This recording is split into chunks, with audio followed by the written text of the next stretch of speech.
Bonjour, bienvenue mes chers élèves. Je me présente, je suis Jamel Babaï, professeur principal émérite des SVT au lycée Mahmoud El-Messadi, Bardou. Je fais partie de l'équipe de Madame Nejia Dridi, inspectrice générale des SVT sur Tunis 2.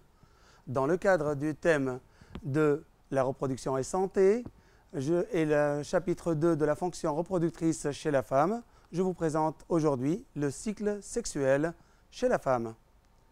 En fait, la femme présente une physiologie sexuelle cyclique de sa puberté jusqu'à sa ménopause.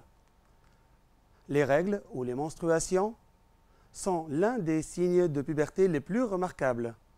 Cette cyclicité concerne les ovaires et l'utérus et permet à chaque mois la libération d'un gamète femelle destiné à être fécondé, puis la préparation à une éventuelle grossesse. Donc, quelles sont les manifestations cycliques des ovaires et quelles sont les transformations qui affectent l'utérus pendant chaque cycle?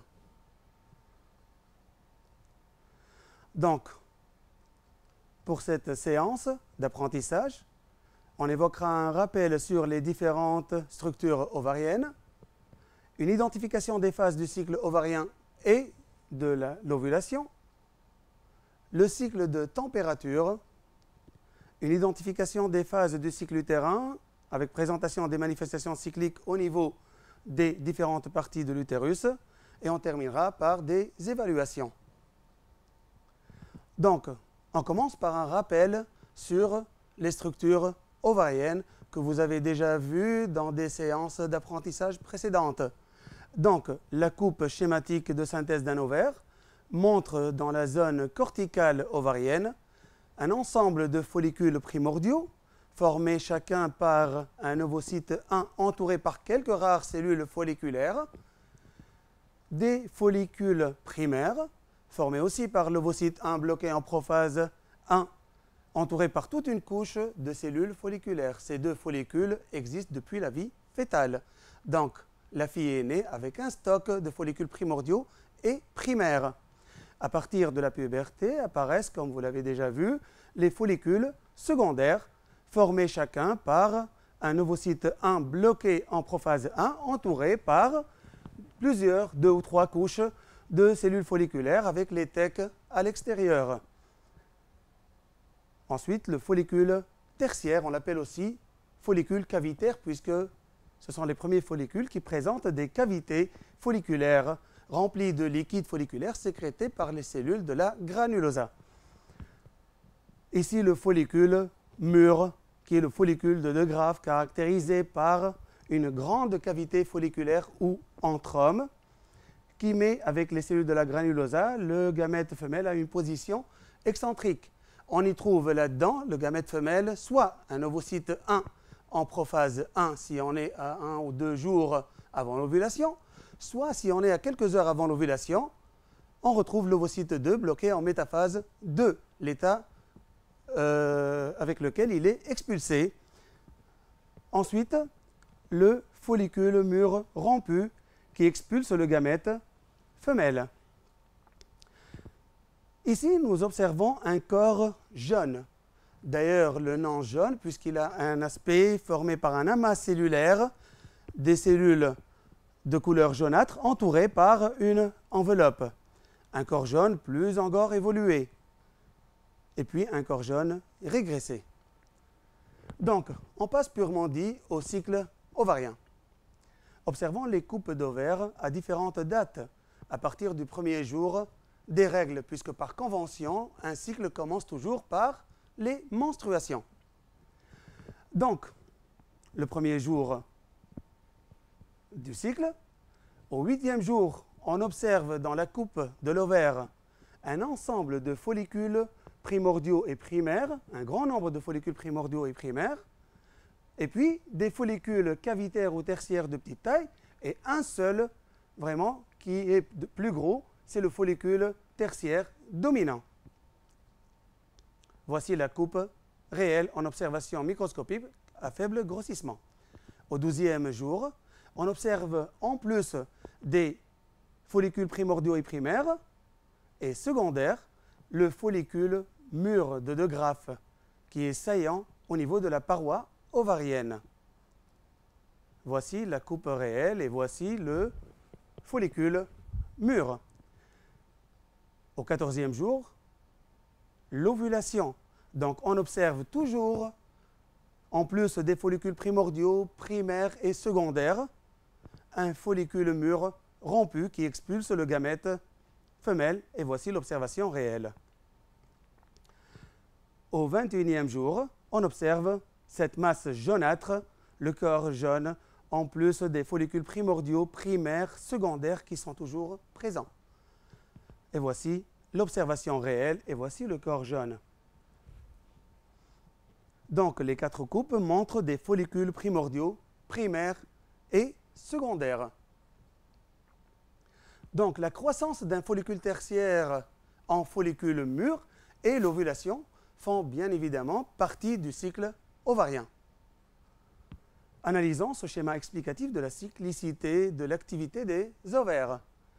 Donc, un premier cycle qui commence par les follicules tertiaires est précédé 3 mois avant, généralement 3 à 4 mois, par des follicules primordiaux, des follicules primaires, et ça évolue en follicules secondaires. Le cycle suivant, toujours ça commence avec des follicules tertiaires précédés par 3 mois avant, les follicules primordiaux, primaires et secondaires. Un nouveau cycle et un 4e cycle. Donc, on remarque qu'à chaque cycle, il y a tout d'abord le recrutement 3 mois avant d'un grand nombre, des dizaines, voire des fois des centaines de follicules primordiaux qui évoluent en follicules primaires. Des dizaines aboutissent aux follicules secondaires pour retrouver dans chaque ovaire 5 à 10 follicules tertiaires au début de chaque cycle. Donc une grande perte de follicules. Quel est le devenir du follicule mûr après ovulation? Ou autrement dit, quelle est l'origine du corps jaune? D'où vient ce corps jaune? Notre hypothèse, c'est le follicule mûr rompu qui se transforme en corps jaune, puisqu'on retrouve le corps jaune réellement à la place même du follicule mûr rompu.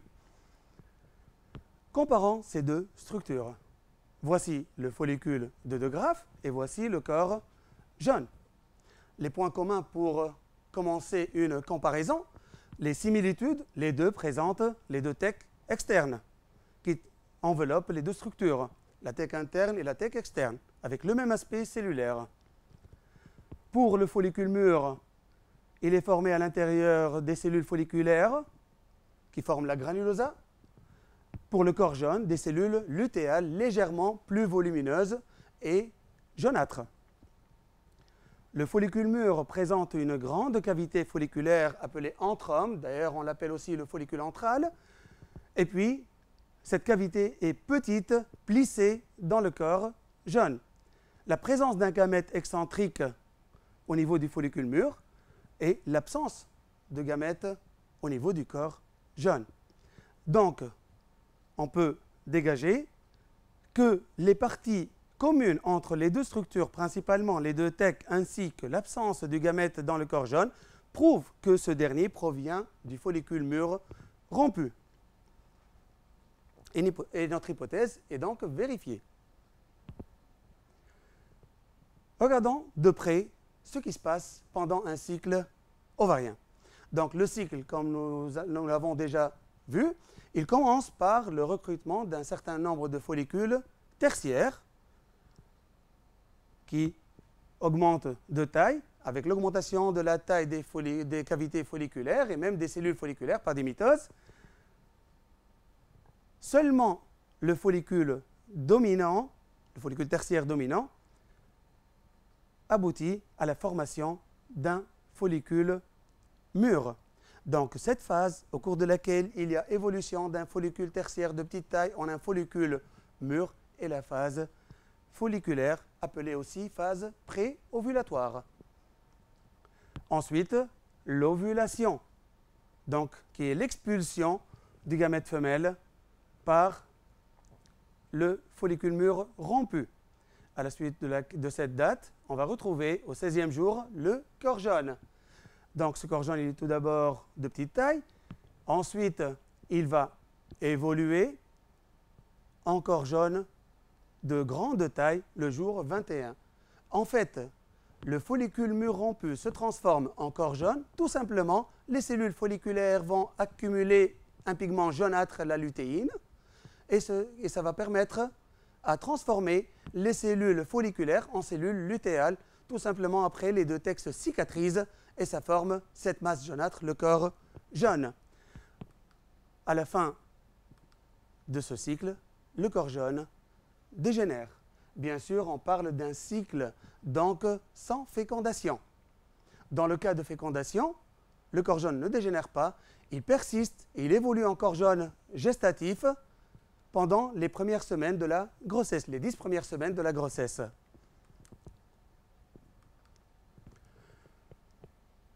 Chez la femme, il y a des variations de température courant son cycle. Donc, une femme qui a des difficultés de fertilité consulte son gynécologue qui lui conseille de prendre sa température chaque matin. Observons ces variations de température. Pendant la phase préovulatoire ou folliculaire, la température oscille au-dessous de 37 degrés, aux alentours de 36,5, 36,7 degrés Celsius. Alors que pendant la phase lutéinique ou post-ovulatoire, cette température oscille au-dessus de 37 degrés, aux alentours de 37,3 jusqu'à 37,5 degrés Celsius.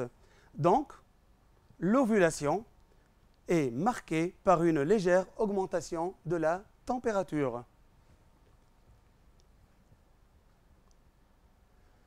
On passe à une légère évaluation, donc par des questions à choix multiples. Pour chacun des items suivants, il peut y avoir une ou deux bonnes réponses, repérant là où les lettres correspondantes à là où les bonnes réponses. Donc, au cours de la phase folliculaire du cycle ovarien, il y a évolution d'un follicule primaire en follicule de De Graaf, évolution d'un follicule tertiaire en follicule de De Graaf, croissance folliculaire d'un seul follicule tertiaire par ovaire, la dégénérescence de plusieurs follicules tertiaires par atrésie folliculaire. Donc, réfléchissez un peu. La première éventualité, l'évolution d'un follicule primaire, le cycle commence par des follicules tertiaires, donc ce n'est pas la bonne réponse. L'évolution d'un follicule tertiaire en follicule de De Graaf, c'est correct. La croissance folliculaire d'un seul follicule tertiaire par ovaire, donc c'est faux. La dégénérescence de plusieurs follicules tertiaires par atrésie folliculaire, c'est le phénomène qui caractérise le milieu de cette phase. Donc les bonnes réponses B et D. Et entre parenthèses, vous voyez l'atrésie folliculaire des follicules tertiaires avec les pertes des follicules primordiaux, primaires et secondaires qui précèdent chaque cycle. C'est à l'origine de la rupture du stock folliculaire chez la femme lorsqu'elle a atteint les cinquantaines, d'où la ménopause.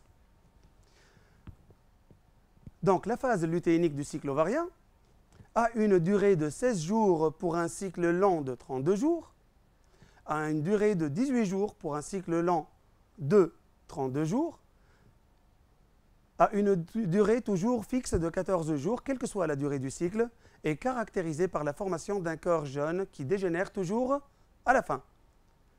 Donc, nous avons vu que la phase lutéinique est de durée fixe de 14 jours. Le corps jaune prend une semaine pour passer au maximum de son évolution, puis il dégénère au bout du 14e jour pour laisser la place à un nouveau cycle ovarien. Donc les bonnes réponses, la bonne réponse plutôt, c'est la réponse C. L'ovulation, c'est l'expulsion de l'ovocyte 2 par le follicule dominant. Lorsqu'on dit follicule dominant, c'est le follicule tertiaire. Eh bien, l'ovocyte 2 n'est pas expulsé par le follicule tertiaire. L'expulsion de l'ovocyte 1 par le follicule mûr de De Graaf. Il est expulsé par le follicule mûr de De Graaf, mais pas au stade ovocyte 1. Un phénomène qui caractérise le milieu d'un cycle sexuel. Pour un cycle plus de 28 jours ou inférieur, ça ne va pas être vraiment au milieu. Et un phénomène qui est suivi par la formation d'un corps jaune. Bien sûr, après l'ovulation, le follicule mûr rompu se transforme en corps jaune. C'est la bonne réponse. Passons maintenant au cycle utérin et les manifestations cycliques qui affectent les différentes parties de l'utérus. Et commençons par cette jeune lycéenne qui a ses règles depuis 2 jours, avec des douleurs au bas du ventre, et la pauvre, elle en parle avec sa grande sœur de ses saignements, et elle se pose la question, ça va se passer tous les cycles, ces événements-là, ou quoi? Donc, sa grande sœur lui explique, bien sûr, ma petite sœur, c'est un cycle qui se répète chaque mois, depuis la puberté jusqu'à la ménopause. Et maintenant, cette petite, donc, est en train de réfléchir, mais ça vient d'où ce sang qui coule?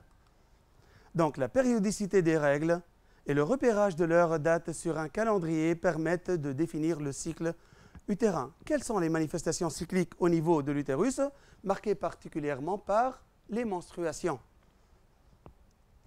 Rappelons-nous tout d'abord de la structure de l'utérus chez la femme. Donc, l'utérus est formé par une couche musculaire externe, c'est un muscle plat, le myomètre, mètre couche, myos, c'est-à-dire myomètre, la couche musculaire. L'endomètre, qui est la muqueuse intérieure de l'utérus, et la cavité utérine, le lieu de la grossesse, là où loge le fœtus lors de la grossesse. Et puis, le col de l'utérus, qui fait l'intermédiaire réellement entre l'utérus et le vagin. Donc, le cycle de l'endomètre comme première partie, c'est-à-dire le cycle au niveau de la muqueuse utérine. Vous avez votre activité du document 8 du manuel scolaire à la page 35. Voilà, donc on coupe longitudinal tout l'appareil reproducteur chez la femme et regardez l'épaisseur, la variation de l'épaisseur au niveau de l'endomètre à différentes dates. En effet, le cycle commence par le premier jour des règles, qui se manifeste par une hémorragie, un sang qui a un peu des caractéristiques différentes, c'est-à-dire un sang qui n'est pas coagulable. Il a une odeur caractéristique aussi, on le verra ultérieurement pourquoi. Donc, le 5e jour, regardez l'épaisseur, 1 mm, donc seulement une petite couche qui reste au niveau de l'endomètre. L'épaississement est faible au 7e jour. Il est de 4 mm au 14e jour. Le 21e jour, il est de 5 à 6 mm. Donc, pendant le cycle utérin, il y a une variation de l'épaisseur au niveau de l'endomètre. La coupe transversale au niveau de l'utérus le 10e jour montre un épaississement ou une prolifération modérée avec des aspects de tubes ou de doigts. Donc, on appelle ça des glandes en tube. Au 21e jour, la prolifération est très importante au point de ne plus laisser de l'espace au niveau de la cavité utérine, avec un aspect dentelleux, d'où l'appellation, la dentelle utérine. Et là, l'utérus, il est vraiment favorable à accueillir un embryon s'il y a fécondation. Regardons encore plus de près. Donc, pendant la première phase du cycle menstruel ou cycle utérin, les menstruations, voici l'observation microscopique. Donc, regardez ici la destruction donc, au niveau de l'endomètre. C'est une destruction partielle de l'endomètre. Le sang qui coule, c'est un sang qui a une odeur caractéristique. Donc, c'est clair qu'il ne s'agit pas de sang seulement, mais il y a des sécrétions, des glandes aussi qui sont détruites. Donc, ensuite, au niveau de la phase après les menstruations, qu'on appelle phase post-menstruelle, il y a une prolifération et l'épaisseur passe de 1 mm à peu près 4 mm avec la présence des glandes en tube. Voilà l'observation microscopique réelle et de plus près les glandes en tube.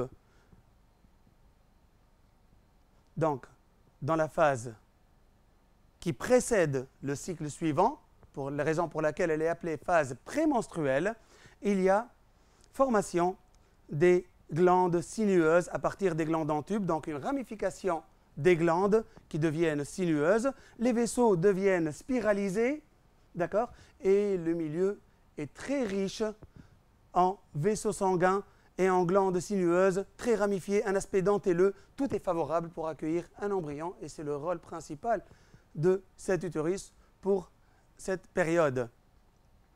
Donc la prolifération maximale et la sécrétion des glandes sinueuses, des vaisseaux sanguins spiralés, la sécrétion abondante de mucus et de glycogène pour nourrir l'embryon s'il y a une nidation, une fixation de l'embryon. Pour conclure, donc 3 phases au niveau du cycle utérin, la phase menstruelle, la phase post-menstruelle et la phase pré-menstruelle. Passons maintenant au cycle du myomètre. Le myomètre aussi présente des variations cycliques. Le myomètre, c'est un muscle, donc les variations cycliques, ça concernera tout simplement la motricité de ce muscle et des contractions. Donc, regardons le cycle des contractions du myomètre. On note pendant la phase menstruelle des contractions rythmiques très fréquentes. Ces contractions se poursuivent pendant la phase post-menstruelle, mais avec un rythme plus faible, alors que pendant la phase prémenstruelle, il y a inhibition des contractions, elles deviennent atténuées et on parle de silence utérin. Là, l'utérus est bien calme, un milieu bien favorable pour accueillir notre embryon, s'il y a fécondation, bien évidemment. Récapitulons. À chaque cycle, l'utérus se prépare à une éventuelle grossesse qui commence par l'accueil d'un embryon et sa fixation, phénomène appelé la nidation, ce qui nécessite des conditions favorables suivantes. Un silence utérin, un milieu calme, un endomètre bien proliféré sous forme de dentelle, la sécrétion importante de mucus et la sécrétion de glycogène pour nourrir l'embryon. Passons maintenant à la glaire cervicale. La glaire cervicale, c'est un mucus sécrété par le col de l'utérus. Il a un aspect filamenteux comme un filet, d'accord? Et puis, les caractéristiques de cette glaire cervicale, les propriétés varient selon la période du cycle. Regardons de plus près. Vous avez le document 10 de votre manuel scolaire à la page 36. Au début du cycle, le jour 6, cette glaire cervicale présente un maillage très serré, d'accord? Et on a déjà un spermatozoïde qui est coincé, il n'arrive pas à franchir cette glaire cervicale. À la période ovulatoire, pour un cycle de 28 jours, c'est-à-dire le milieu du cycle, cette glaire est un maillage lâche. Donc, elle laisse des espaces, voilà, c'est un peu ce phénomène-là, elle laisse des espaces pour faire passer les spermatozoïdes ou laisser passer les spermatozoïdes. Par contre, au début, elle était un peu ferme. À la fin du cycle, c'est comme au début, donc un maillage serré. Même la fluidité ou la viscosité de cette glaire cervicale varie en fonction de la période du cycle. Donc, on parle de filance. La filance, elle est très faible au début, et la glaire, elle est peu abondante. La filance, elle est importante à son maximum pendant la période ovulatoire, d'accord? Et ça sert à aider à faire monter les spermatozoïdes en cas d'accouplement. Et puis, à la fin, cette glaire cervicale est à faible filance et peu abondante à la fin du cycle. Donc, pour récapituler, au début du cycle, dense à maillage serré, au milieu, elle est filante à maillage lâche, et à la fin, elle est dense à maillage serré. Encore une évaluation. Repérons là où les bonnes réponses. La menstruation, on peut dire la menstruation ou les menstruations, hein, pas de souci, a lieu les derniers jours du cycle, a lieu les premiers jours du cycle, correspond à la destruction totale de l'endomètre, correspond à la destruction partielle de l'endomètre. Nous avons vu que les menstruations caractérisent le début du cycle et c'est la destruction partielle de l'endomètre, environ les 4/5 de l'endomètre qui sont éliminés. On parle de couches fonctionnelles qui se renouvellent chaque cycle alors que la couche basale persiste. Les bonnes réponses donc B et D. La phase prémenstruelle se caractérise par des fortes sécrétions de mucus, des glandes en tube et le silence utérin, les glandes en tube et le silence utérin, la formation de la dentelle utérine et le silence utérin, les glandes de l'endomètre sont sinueuses avec des contractions rythmiques du myomètre. Les bonnes réponses sont donc A et C. La troisième, la glaire cervicale est sécrétée par le col de l'utérus. Elle est filante à maillage lâche au début du cycle, dense à maillage serré au milieu du cycle. On vient de le voir déjà à la diapositive dernière. Donc, filante à maillage lâche au milieu du cycle. Donc, les bonnes réponses, on garde ça encore en mémoire, A et D. Un premier exercice. Une jeune femme marque les jours de ses menstruations indiqués dans le tableau ci-dessous en rouge. Donc, c'est au cours du mois de juin. Les premières règles ont commencé à partir du 2 juin. Le cycle d'après, le 28 juin. On demande de calculer la durée du cycle, de déterminer la date de son ovulation et de colorier en rose la phase folliculaire et en jaune la phase lutéale. La réponse? Le cycle, bien sûr, il est délimité par les 2 premiers jours des 2 cycles consécutifs, donc des règles de chaque cycle. Donc, 28 moins 2, on parle d'un cycle de 26 jours. La date d'ovulation, puisque la phase lutéinique est une période fixe de 14 jours, on soustrait les 14 jours du 28, donc 28 moins 14, c'est 14. La veille du 14, c'est le 13 juin. La phase folliculaire en rose et la phase lutéinique en jaune. Un deuxième exercice de restitution de connaissances. Le schéma du document 1 suivant représente une coupe d'ovaires. La première question, c'est de légender ce document. La deuxième question, de classer les structures 1, 2, 3, 4, 8 et 9 selon l'ordre chronologique de leur formation sur un axe représentatif d'un cycle ovarien de 27 jours. Préciser les devenirs des structures 2 et 10 dans le cas d'un cycle sans fécondation et en cas de fécondation. Quatrième question, le document 2 représente les schémas de 2 coupes d'un organe génital chez la femme observés dans 2 périodes différentes du cycle. Identifier les 2 coupes afin de déterminer à quelle phase du cycle sont-elles observées. Et bien sûr, je mets en gras les verbes d'action, c'est-à-dire vous-même, dans un sujet d'examen, vous devriez mettre en clair la réponse demandée à travers ces verbes d'action. Donc, première réponse. Donc, le follicule tertiaire. Numéro 2, follicule mûr rompu. Numéro 3, le corps jaune évolué, puisqu'il est de grande taille. Numéro 4, c'est un corps jaune en régression. Numéro 5, des follicules primordiaux, un ensemble de follicules primordiaux. Numéro 6, des follicules primaires. 7, un follicule secondaire. 8, follicule tertiaire. 9, le follicule mûr de Graff. Pour terminer avec 10, l'ovocyte 2 bloqué en métaphase 2. La deuxième question, le fait de classer les structures 1, 2, 3, 4, 8 et 9 selon l'ordre chronologique sur un cycle de 27 jours. On met l'axe du cycle. Donc, l'ovulation a lieu 14 jours avant la fin de ce cycle, donc le 13e jour. La phase folliculaire, l'ovulation, la phase lutéinique. Donc, le follicule tertiaire dominant, le follicule mûr rompu, le corps jaune évolué et le corps jaune qui régresse à la fin du cycle.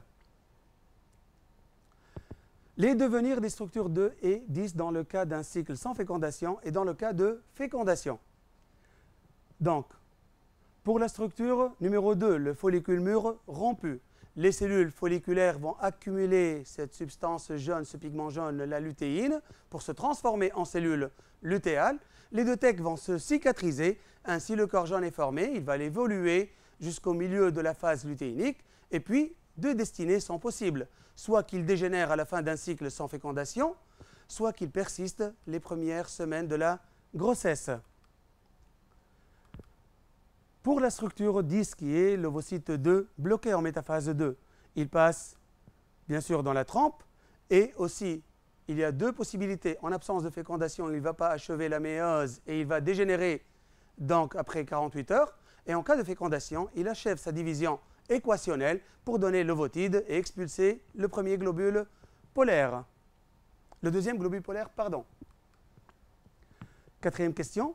Le document 3 représente les schémas de deux coupes d'un organe génital. Nous avons demandé d'identifier ces deux coupes prises à deux périodes différentes du cycle utérin. Donc, la coupe A montre un myomètre à l'intérieur duquel il y a l'endomètre avec les glandes en tube, donc une prolifération qui n'est pas très importante. Donc, c'est la coupe de l'utérus pendant la phase post-menstruelle. Alors que la coupe B montre toujours le myomètre à l'extérieur. Le diamètre, il est beaucoup plus important. L'endomètre sous forme de la dentelle utérine, donc avec des glandes sinueuses et une très forte vascularisation. Donc cette coupe est celle de l'utérus pendant la phase pré-menstruelle. On aboutit donc à la fin de cette première séance d'apprentissage. Je vous remercie mes chers élèves pour votre attention, espérant bien que ça a été clair et à la prochaine.